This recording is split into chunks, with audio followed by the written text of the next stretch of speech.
Un suicidio per crisi è una sconfitta umana e sociale. Si apre così il post del governatore del Veneto sulla sua pagina Facebook in relazione al dramma del giovanissimo imprenditore che a Morgano si è tolto la vita il giorno prima dello sfratto dal capannone dell'azienda ereditata dal padre. La Regione Veneto, come istituzione, continua Luca Zaia, ha agito in questi anni cercando di non lasciare solo chi è colpito dalla crisi, istituendo un numero verde che dà sostegno a chi è in difficoltà, e dal 2012 sono arrivate quasi 5.000 chiamate.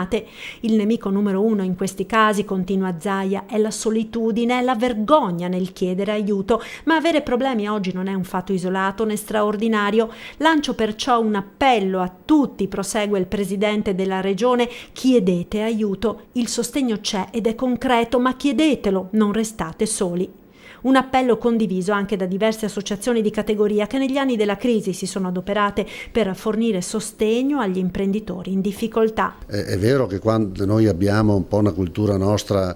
trevigiana e veneta, che ognuno ha una dignità e fa difficoltà ad andare in cerca di aiuto all'esterno, però questo va superato perché alla fine dobbiamo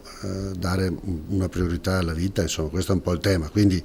negli uffici nostri come anche da altri consulenti uno può rivolgersi e cercare di capire se all'interno del sistema trovare magari una soluzione e un aiuto che da solo non può avere. E che nonostante la ripresa la situazione non sia rosea per molti lavoratori lo testimoniano i dati della CISL di Treviso relativi all'indebitamento. Nelle grandi aziende quasi un dipendente su 10 sta usufruendo della cessione del quinto dello stipendio, prestito al quale possono accedere i lavoratori con contratto a tempo indeterminato, ma anche i pensionati. Finanziamenti spesso caratterizzati da interessi altissimi e dal fatto che la rata viene trattenuta direttamente dallo stipendio o dalla pensione e sta creando conseguenze talvolta drammatiche per le famiglie.